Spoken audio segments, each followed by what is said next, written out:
সাবেক CSC AKM Nurul Huda ও ইসলামী ব্যাংকের সাবেক ব্যবস্থাপনা পরিচালক মনিরুল মাওলাকে আদালতে আনার বিষয়ে আরো তথ্য জানবো। এই মুহূর্তে আমাদের সাথে যুক্ত আছেন সহকর্মী সুমন তানভীর।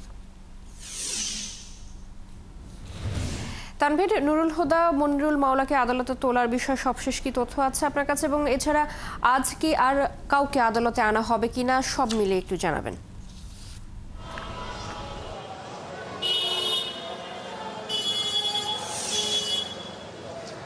চৈতি, কালকের দিনটি কিন্তু আমরা দেখছিলাম যে ৫ আগস্টের পর অন্তত যে রাষ্ট্রায়ত্ত প্রতিষ্ঠানগুলো আছে কিংবা সাংবিধানিক প্রতিষ্ঠানগুলো আছে, সেই প্রতিষ্ঠানগুলোর এখন যারা এমডি আছে কিংবা আসলে কর্তা ব্যক্তি আছেন তাদের জন্য কিন্তু একটি শিক্ষণীয় দিন। কারণ আমরা যারা কালকে সবাই সংবাদে কিংবা সোশ্যাল মিডিয়াতে দেখেছেন এই সাবেক সিইসি নুরুল হুদার আসলে অবস্থাটা এবং মানুষের কাছে তার যে গ্রহণযোগ্যতা এবং মানুষের কাছে যে হেনস্থার শিকার হয়েছেন তিনি, এটি আসলে রাষ্ট্রের প্রত্যেকটি সাংবিধানিক প্রতিষ্ঠানের এখন যারা দায়িত্বে আছেন কিংবা ভবিষ্যতে যারা দায়িত্ব পালন করবেন তাদের জন্য কিন্তু একটি শিক্ষণীয় বিষয় হয়ে থাকা উচিত। এবং তারপরে আমরা দেখছিলাম যে তাকে সেইখান থেকে আমরা জানি যে কালকে যখন নুরুল হুদাকে গ্রেপ্তার করা হয়, এটি কিন্তু এমন না যে পুলিশ গিয়ে তার বাসা থেকে গ্রেপ্তার করে নিয়ে এসেছে।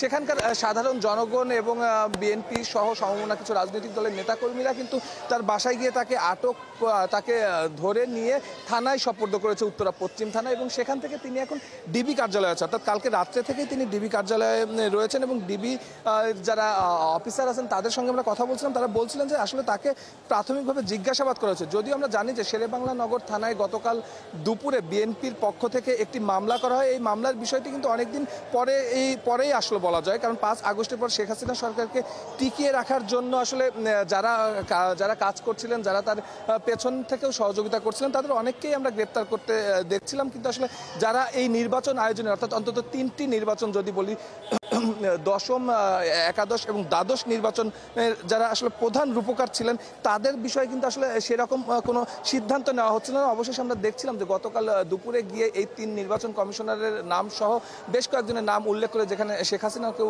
প্রধান আসামি করা হয়েছে, মামলা করা হয়, তারপরেই কিন্তু আমরা এই অবস্থা আসলে দেখলাম। এবং আমরা ডিবির সঙ্গে কথা বলেই সেটি শুনছিলাম যে এই যে নির্বাচনটি, আমি যদি একদম নুরুল হুদার নির্বাচনটির কথা বলি, ২০১৮ সালের, এটি আসলে ২০১৮ সালের নির্বাচন নুরুল হুদা নিজেই আসলে নির্বাচনের 2 দিন পর কিন্তু স্বীকার করেছিলেন যে আসলে রাতের ভোট হয়ে গেছে, যে রাতের ভোটটি তিনি আসলে জেনেছেন কিছুদিন পরে। যদিও এটি প্রকাশ্যে তিনি স্বীকার করেননি, কিন্তু তার যারা ঘনিষ্ঠ এবং পরিচিতরা ছিলেন তাদের কাছে তিনি স্বীকার করেছেন। একটি সাংবিধানিক প্রতিষ্ঠানের প্রধান হিসাবে তার এই রাতের ভোট হওয়ার বিরুদ্ধে ব্যবস্থা নেওয়ার কিন্তু আসলে পুরোপুরি এখতিয়ার ছিল, কিন্তু তিনি সেটি করেননি। তিনি উল্টো শেখ হাসিনার আসলে সাজানো নির্বাচন বা পাতানো নির্বাচন আয়োজনে সর্বাত্মকভাবে সহযোগিতা করেছেন। একইভাবে আমরা দেখেছি দ্বাদশ জাতীয় সংসদ নির্বাচনে যিনি সিইসি ছিলেন হাবিবুল আউয়াল, তার গ্রেপ্তারের বিষয়ে আমরা গতকাল থেকে আসলে সংবাদ শুনছিলাম। তাকে বিভিন্ন উইং থেকে বলছিল হয়তো গ্রেপ্তার করা হয়েছে, যেহেতু 3 জন আসামি করা হয়েছে, রকিব উদ্দিন যিনি আসলে দশম জাতীয় সংসদ নির্বাচনে ছিলেন। দিন শেষে আমরা এখন পর্যন্ত একজন সিইসি অর্থাৎ নুরুল হুদা গ্রেপ্তারের তথ্যটি আমরা পেয়েছি। আর আপনি আরেকটি প্রশ্ন করছিলেন যে আসলে আজকে আর কাকে কাকে নিয়ে আসা হবে, আমরা কিছুক্ষণ আগে জানতে পেরেছি যে বিভিন্ন মামলায় আসলে শেখ হাসিনার যিনি সাবেক উপদেষ্টা ছিলেন সালমান এফ রহমান,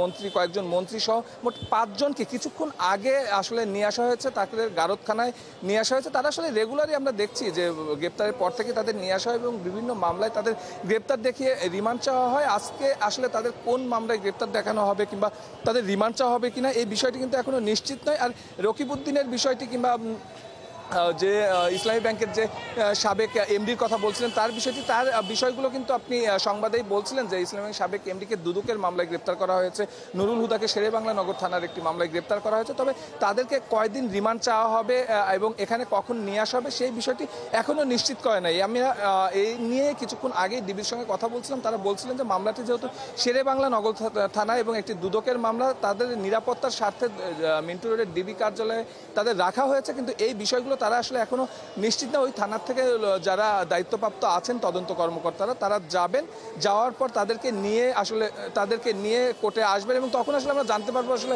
তাদের কতদিন রিমান্ড চাওয়া হবে। তো এই ছিল চৈতি আদালত চত্বর থেকে আমার কাছে সর্বশেষ। তানভীর, ধন্যবাদ আপনাকে। নিশ্চয়ই আপনি যখন জানতে পারবেন আপনার মাধ্যমে আমরাও সে খবর জেনে নেব পরবর্তীতে আবারও আপনার সাথে যুক্ত হয়ে।